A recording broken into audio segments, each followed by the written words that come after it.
Bonjour, ketemu lagi di channel YouTube Opera Obrol Prancis. Channel yang akan membuat teman-teman bisa belajar bahasa Prancis secara komprehensif dan mantap. Semoga teman-teman sehat selalu ya. Yuk kita lanjutkan pelajarannya pada kali ini. Seperti saya sudah janjikan, kita hari ini latihan membaca. Latihan membaca. Untuk yang baru bergabung ke channel ini, tonton dulu video sebelumnya tips 1B. Oke. Jadi bagaimana pelafalan C dan J, ada dua bunyi kan? Yuk kita lanjutkan dengan di sini saya sudah menyiapkan kata-kata yang teman-teman pastinya tahu, kecuali mungkin nomor 1. Tapi secara umum teman-teman tahu karena di bahasa Inggris pun sama, mirip gitu ya. Jadi mudah sekali untuk bisa diketahui artinya apa. Ya, ngurangin kerjaan teman-teman untuk menerjemahkan juga lah. Jadi ya mudah banget ya. Oke, yang pertama ini saya sudah tandai itu bunyinya seperti ini. Mari kita analisis kenapa dibacanya accolade. Kenapa accolade dan bukan assolat atau ascolat atau aksolat. Yang pertama yang harus kita analisis, C ketemu apa di belakangnya, bukan di depannya. C ketemu apa? Oh, yang ada adalah CO. CO bunyinya K. Maka sudah jelas di sininya ko, bukan so. Yang ininya kenapa kok K juga? Yang di depannya K juga karena C ketemu A udah jelas. Nah ini A dengan C berarti tidak ada aturan apa-apa.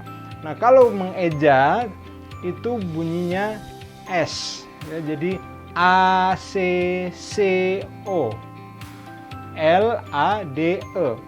Nah huruf C itu kalau di luar C, E, dan CI itu maunya bunyinya ikut ke yang ke. Seperti K, Ko, Q. Maka jadi accolade. Alfabe E-nya di sini saya garis bawahi dengan berombak sedikit, artinya bunyinya samar-samar. Accolade. Seperti kita berakhir di D, bunyi E-nya sedikit aja. Accolade.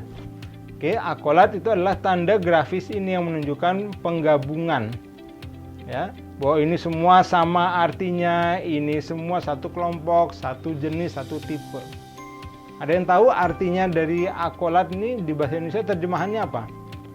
Tulis ya di kolom komentar ya. Saya tunggu jawaban teman-teman sekalian. Tenang aja, teman-teman punya waktu untuk menulisnya. Oke. Yang berikutnya, udah tahu dong, tapi tidak boleh yang ini dibaca krokodil. Ini bukan bahasa Inggris, ini adalah bahasa Prancis. Krokodil. Di sini sama, ada CO lagi, sama seperti di atas, jadi ko. Yang ini apa? Ini adalah tidak ada CE dan CI, jadi bunyinya ikut ke. Berarti kalau alfabet C ketemu huruf mati itu berbunyi ke juga. Seperti itu ya teman-teman, catat ya, diingat-ingat ya.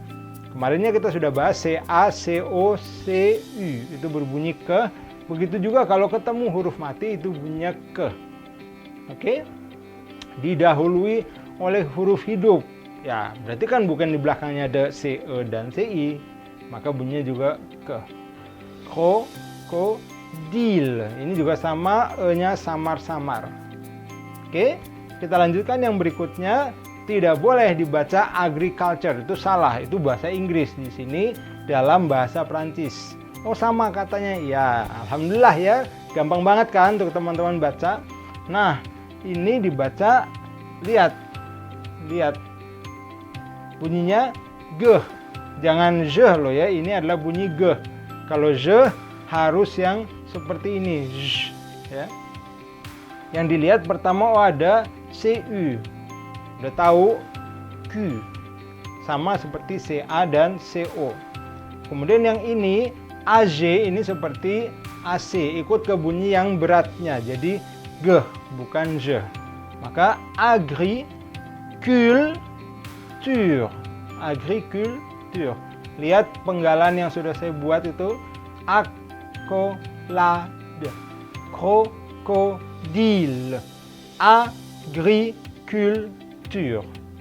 Oke, kita lanjutkan ke nomor 4. Teman-teman mudah banget tahu, pasti refleks bacanya global ya.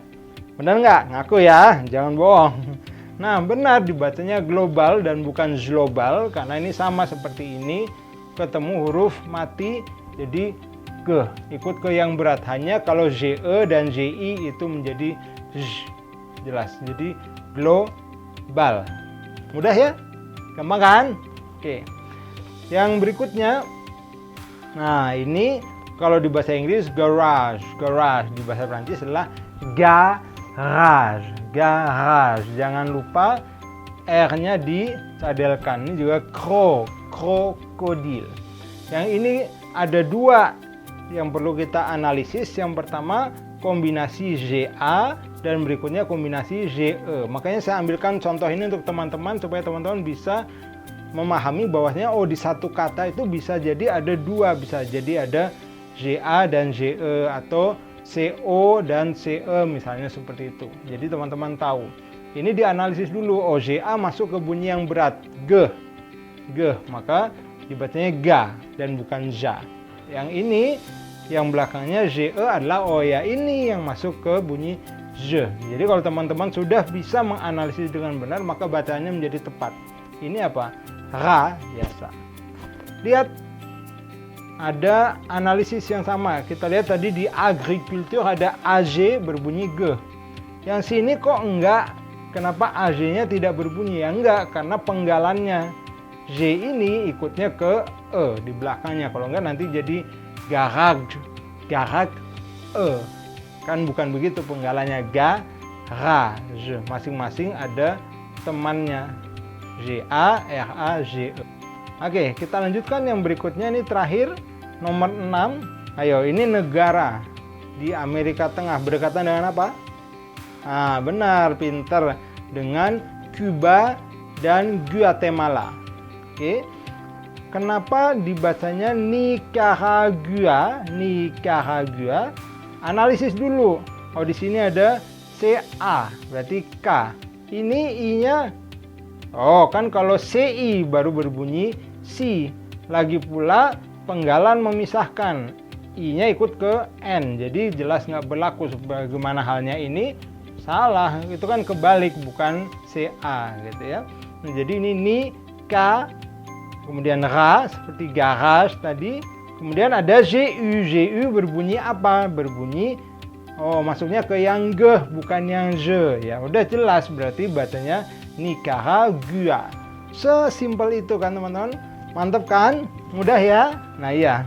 Inilah panduannya supaya teman-teman bisa membaca dengan baik dan benar. Boleh teman-teman buka kamus, latihan mencari kata-kata lainnya. Tapi inilah panduannya yang bisa membuat teman-teman akhirnya membaca tanpa harus terus-menerus saya kasih tahu bacanya begini. Dengan latihan seperti ini teman-teman bisa membaca secara mandiri asalkan menganalisis dengan benar. Pertanyaan untuk teman-teman, coba dipikirkan jawabannya. Apakah kita harus selalu menganalisis kalau gitu, kalau kita mau membaca? Ayo, harus. Tapi ketika kita sudah terbiasa, pada akhirnya itu akan cepat, nggak akan lama menganalisisnya. Orang seperti saya yang sudah terbiasa berbahasa Prancis itu tidak lagi menganalisis satu-satu begini. Sudah langsung dalam otak, ini garage. Refleksnya udah langsung jalan karena sudah terbiasa. Nah inilah kemampuan yang saya latihkan ke teman-teman supaya teman-teman juga bisa membaca dengan baik dan benar. Dan dengan begitu teman-teman puas dari hasil belajar ini. Nggak apa-apa, kita setahap demi setahap, tapi komprehensif. Itulah yang saya bilang di awal, supaya kita bisa berbahasa Prancis dengan mantap. Oke? Apakah teman-teman menyukai video ini? Kalau suka, tolong like-nya. Kemudian juga ikuti terus pertemuan berikutnya. Kita akan membahas alfabet lain di luar C dan J yang juga punya aturan bunyi. Jadi semoga teman-teman sehat selalu, tetap semangat, dan à bientôt!